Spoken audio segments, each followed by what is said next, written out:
జాతీయవాద జర్నలిజానికి అసలైన వేదిక నేషనలిస్ట్ హబ్ ని సబ్స్క్రైబ్ చేసుకోండి. నోటిఫికేషన్స్ కోసం బెల్ ఐకాన్ పై క్లిక్ చేయండి. సో ఇప్పుడు వారు చెప్పినట్టుగానే క్షేత్రస్థాయిలో కలిసిపోవడం అనేది బయటకు చెప్పుకుని కూడా అంత ఈజీ కాదు. పవన్ కళ్యాణ్ గారు ఒక పక్క చెప్తున్నారు, నేను త్యాగం చేశాను, బట్ దానికి ఒక కారణం ఉందని ఆయన చెప్తున్నారు.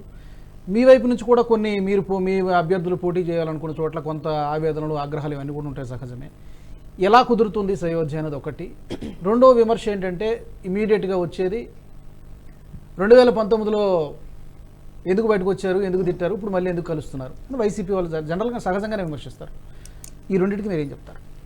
ఒకటండి, మీ మొదటి ప్రశ్న, ఎలా కలుస్తారు, క్యాడర్ ఎలా కలుస్తారు అంటే ఆ డిఫరెన్స్ అనేటువంటిది కొంత కోపతాపాలు, లేకపోతే ఆగ్రహం, లేకపోతే ఒక అసంతృప్తి ఉండొచ్చు. అంటే ఉంటాయండి.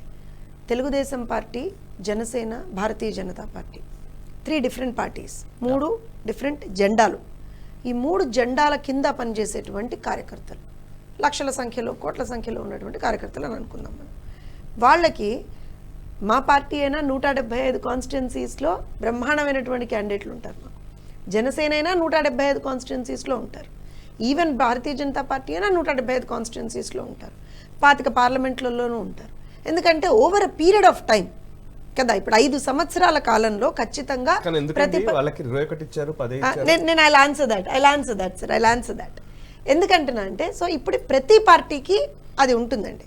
ఇటు తెలుగుదేశం అయినా, జనసేన అయినా, భారతీయ జనతా పార్టీ అయినా, ప్రతి కాన్స్టిట్యున్సీస్లో కూడా మాకు ఖచ్చితంగా ఒక బలమైనటువంటి నాయకత్వం ఉంటుంది, లేదని ఎవరు అనడానికి లేదు. కానీ పొత్తుల్లో భాగంగా పొత్తులు ఎప్పుడైతే పెట్టుకుంటామో అప్పుడు ఏం జరుగుతుంది అంటే డెఫినెట్గా ఒక టాక్ అనేటువంటిది, వాళ్ళకి 21 మేము ఇవ్వడం కాదండి. It was a decision that was made collectively. అటు జనసేన అయినా, తెలుగుదేశం అయినా, భారతీయ జనతా పార్టీ అయినా సరే కలిసి తీసుకున్నటువంటి నిర్ణయం ఇది. దీనికి కేవలం తెలుగుదేశం పార్టీనో, లేకపోతే కేవలం జనసేనో, లేకపోతే కేవలం భారతీయ జనతా పార్టీనో అనడానికి లేదు. ఇప్పుడు మేము 144, వారు 21, బీజేపీ వారు ఒక 10. అంటే ఇదేమి మేము డిసైడ్ చేసామా, లేకపోతే జనసేన ఒకళ్ళే డిసైడ్ చేస్తారా, లేకపోతే భారతీయ జనతా పార్టీ ఒకటే డిసైడ్ చేస్తుందా? అలా కాదు కదా. 3 పార్టీలం మేము పొత్తులో ఉన్నప్పుడు ఏ డెసిషన్ అయినా కలెక్టివ్గానే ఉంటుంది. పొత్తులోకి రాకముందర ఎస్ మేము అంటాం 175 పోటీ చేస్తామంటాం, వాళ్ళు అంటారు. కానీ పొత్తులోకి వచ్చిన తర్వాత మాత్రం ఖచ్చితంగా ఏ డెసిషన్ తీసుకున్నా సరే కలెక్టివ్గానే ఉంటుంది. First thing. ఈవెన్ నిజంగా మీరు మాట్లాడితే మా ఉమ్మడి మేనిఫెస్టో కూడా ఇంకా రాలేదండి. We are working on it. దానికి సంబంధించినటువంటిది కూడా రేపు పొద్దున రాబోయే రోజుల్లో వస్తుంది. అలానే దీనికి ఇంకొక ఉదాహరణ చెప్తానండి. మొన్న గౌరవనీయులు మోదీ గారు పాల్గొన్నటువంటి ఒక సభ, నాకు తెలిసి 2014 తర్వాత మొట్టమొదటిసారి మళ్ళీ 3 పార్టీలకు సంబంధించినటువంటి నేతలు ఒకే వేదిక మీద కనిపించినటువంటి సభ. ఆ సభ నిర్వహణకి సంబంధించి కమిటీలు వేస్తే కూడా ప్రతి కమిటీలో కూడా తెలుగుదేశం నుంచి, జనసేన నుంచి, భారతీయ జనతా పార్టీ నుంచి కూడా రిప్రజెంటేటివ్స్ ఉన్నారు. అది మీడియా కమిటీ కావచ్చు, సభా నిర్వహణ కమిటీ కావచ్చు, ఏ కమిటీ అయినా. So this is how an alliance works, a genuine alliance works. This is how it works. So ఇక్కడ ఇంకొక విషయం ఏంటంటే క్యాడర్ కలుస్తుందా అన్నారు.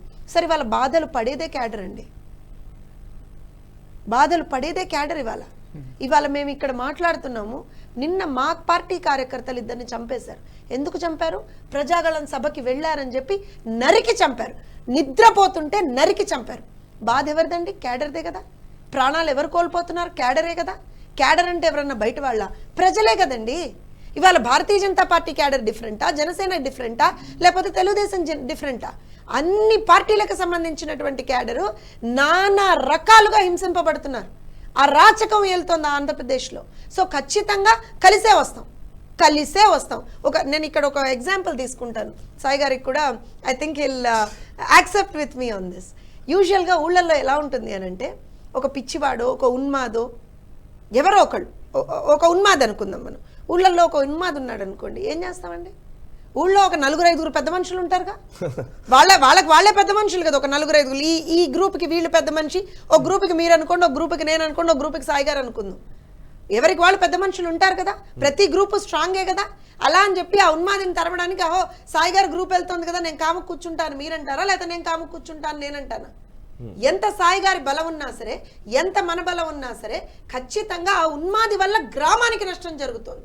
ఆ ఉన్మాది వల్ల గ్రామంలో ఉన్నటువంటి ప్రజలకి నష్టం జరుగుతుంది అన్నప్పుడు అక్కడ బలాబలాలు కాదు చూసుకునేవి, అందరం కూడా సంఘటితంగా ఆ ఉన్మాదిని గ్రామం నుంచి తరిమేస్తాం. I think I'm clear in my analogy. Correct. ఈ వీడియో మీకు నచ్చినట్టయితే లైక్ చేయండి, 10 మందికి షేర్ చేయండి. అలాగే కామెంట్ల రూపంలో మీ అభిప్రాయాలను మాతో పంచుకోండి. Nationalist hub group of channels ను సబ్స్క్రైబ్ చేసుకుని తెలుగునాట జాతీయవాద జర్నలిజాన్ని ప్రోత్సహించండి. ఈ వీడియో కింద ఉన్న బెల్ ఐకాన్ పై క్లిక్ చేయడం మర్చిపోవద్దు.